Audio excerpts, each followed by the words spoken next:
Imagine waking up at 6 a.m.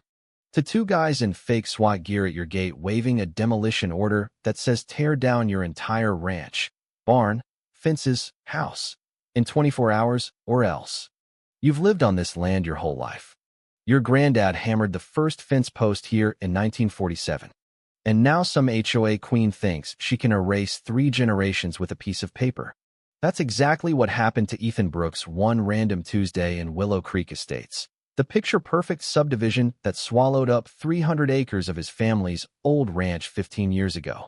Ethan kept the original 80-acre homestead, the water rights, the access roads, and, most importantly, a fireproof cabinet full of paperwork his dad had guarded like nuclear codes. The black SUV sat just outside his gate, technically on county easement. 2 men in matching black tactical pants and polo shirts stepped out like they were about to raid a cartel. Badges flashed, Willow Creek Estate Security. The taller one, Martinez, smiled the way people smile when they're about to ruin your day and enjoy it. Mr. Brooks, I'm head of community security. This is my operations lead, Chun. We're delivering an official notice from the Homeowners Association. He slid a single sheet through the bars. Ethan took it without a word. Notice of demolition order. Signed by Serena Whitaker, HOA president. 24 hours to begin voluntary compliance, or face enforcement action. Ethan read it twice, then looked up with the calm of a man who'd already won and just hadn't told anyone yet. This doesn't cite any county ordinance or court order, he said quietly. Just a signature from your HOA president. Martinez didn't blink. The association has invested heavily in protecting property values, Mr. Brooks. Your agricultural setup creates aesthetic and environmental concerns for the entire community. We're giving you 24 hours to start compliance voluntarily. Ethan pulled out his phone, hit record. Just so we're clear, your authority comes from the HOA board, not any actual law enforcement or court, correct? Martinez's smile tightened. Our authority comes from the community we serve and the governing documents. Mrs. Whitaker has extensive connections throughout the county. Making this difficult will only delay the inevitable. Ethan pocketed the phone. My property was explicitly excluded when the land was sold. I'm not part of your association. Your rules don't apply. Chin finally spoke, voice flat as concrete. Boundaries can be redrawn. Zoning can be amended. Mrs. Whitaker has been working with county officials for months. The paperwork is already in motion. Ethan just nodded. Then I'll wait for the county to contact me directly. Until then, you have no authority here. And if either of you steps 1 foot onto my land without permission, the sheriff will be here in 15 minutes. Martinez chuckled like Ethan had told a cute joke. We're not your enemies, Mr. Brooks. We're simply messengers. Mrs. Whitaker wants to resolve this quietly. 24 hours is more than generous. They climbed back into the SUV and drove off, leaving a dust cloud that smelled like entitlement. Ethan stood there a long moment, watching the taillights disappear. Then he walked inside, folded the notice, and opened his father's fireproof cabinet. Inside sat the thick file labeled Willow Creek Development Land Sale Agreement 2010. He flipped straight to Section 7, the clause his dad had handwritten in the margin. Insurance policy in case they forget who owns the land. Serena Whitaker thought she was dealing with some broke rancher who'd fold. She had no idea her precious clubhouse, the one where she held her little power meetings and sipped Chardonnay while preaching community values, sat on land Ethan's family still owned. She had no idea every threat she was about to make would cost her association $20,000 a month. 24 hours came and went. No bulldozers. Just the beginning of something far worse. The harassment started subtle, the way all good Karen campaigns do. Security vehicles began cruising past his gate at weird hours, twice before breakfast, then 3 times during dinner, slowing down just long enough for the driver to lock eyes and smirk. Ethan documented every pass with timestamps and plates. By day 3, he had 47 photos. Then the citations appeared, taped neatly to his gate like Christmas cards from hell. Unlicensed agricultural operation, noise violations, odor nuisance. No county seal. No real law, just Serena Whitaker's letterhead and her elegant signature at the bottom. Ethan smiled the kind of smile that should have scared her. He drove to Austin and met real estate attorney Amanda Reyes, laid everything on her desk, the demolition notice, the fake citations, and that beautiful 2010 lease. Amanda read Section 7, leaned back, and whistled. Your father was a savage. This penalty clause is bulletproof. They try to mess with your property rights. Rent jumps from $2,000 to $20,000 a month, effective immediately upon written notice. Ethan leaned forward. I want to wait until there's no question what they've done. Let her dig the hole deeper. Amanda grinned. Smart. Document everything. When you're ready, we'll bury her in it. 3 days later his phone rang. Unknown number. He hit record before answering. Mr. Brooks, this is Serena Whitaker, president of the Willow Creek HOA. Her voice dripped with that fake sweet Karen tone, the one they practice in the mirror. I understand you've received some communications from our association. I wanted to offer you an opportunity to resolve this amicably before it becomes complicated. Ethan leaned against the barn wall. Amicably? You sent armed security to my gate with a demolition order. A tiny pause. Then the mask slipped just a fraction. The association is prepared to purchase your property at fair market value. A clean exit for everyone. I'm not selling. This land has been in my family 3 generations. Serena laughed, short, brittle. Mr. Brooks, I've served on the County Planning Commission for 6 years. I chair the zoning subcommittee. Your agricultural exemption comes up for renewal in October. Your water rights depend on permits I influence. I'm offering you an easy path. The difficult path involves a lot of paperwork you won't enjoy. Ethan let the silence stretch. Before you threaten a man's livelihood, Mrs.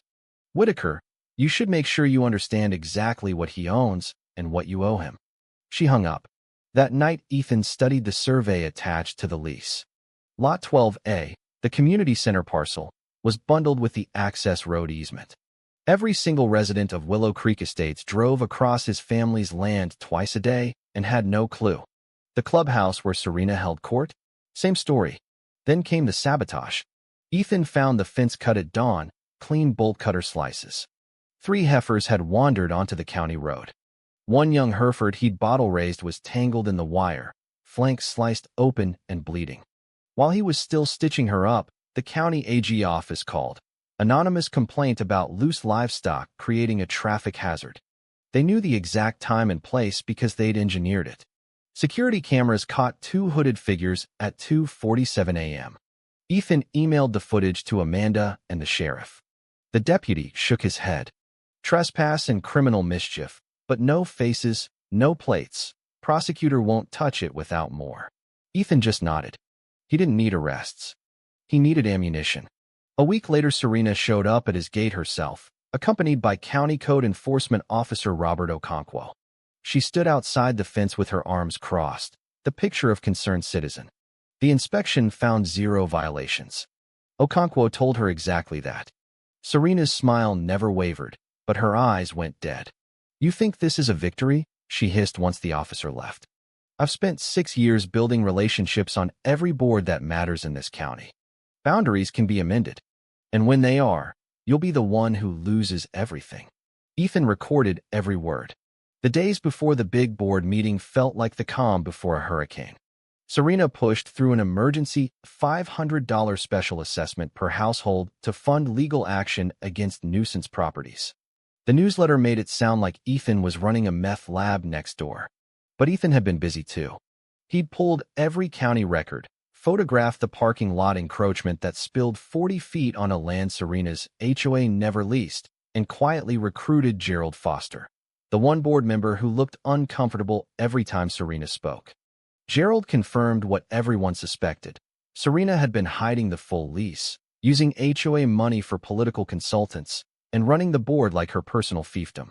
Saturday morning, the community center was packed. 85 homeowners crammed into folding chairs, ready to vote Serena her blank check. She opened the meeting like a queen addressing her subjects, voice smooth as silk. Then Ethan stood. Point of order.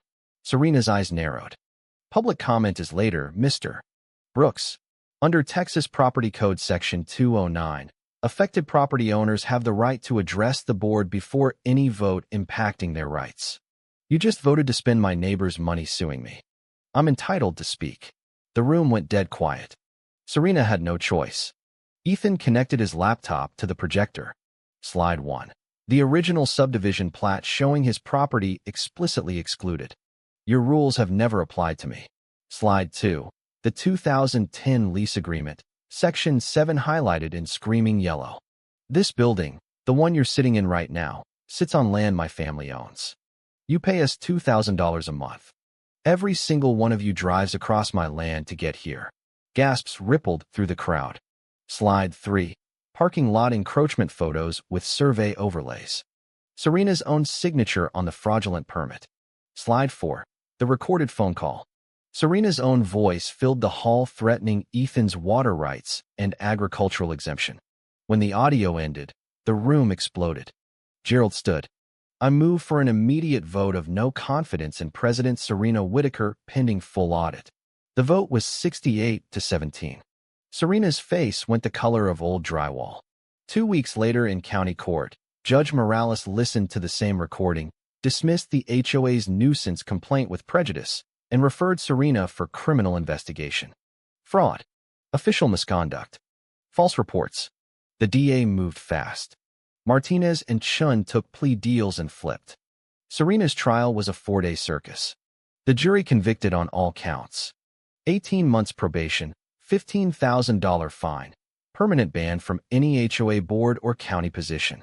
The new board settled fast. Rent bumped to $12,000 monthly for 5 years. Encroachment removal with damages, $52,000 back pay. Ethan used part of it to upgrade the fence with cameras that actually worked. 6 months later, he hosted an open afternoon. 43 neighbors showed up, kids petting the scarred Hereford, parents taking pictures of the ranch they'd been told was a blight. Serena Whitaker was nowhere to be seen. Last anyone heard, she was selling her McMansion and moving to a state with no HOAs. Ethan sat on his porch that evening watching the sun drop behind the hills. The community center still stood on his land. The rent check arrived like clockwork on the first of every month. And somewhere in the distance, a brand new HOA president was learning the first rule of Willow Creek Estates. Never start a war with the man who owns the ground beneath your feet. So tell me, was Ethan Brooks the villain for defending 3 generations of his family's legacy, or was Serena Whitaker the real victim of overreach when she tried to steal it all with a smile and a clipboard? Drop your verdict below. I'm reading every single one.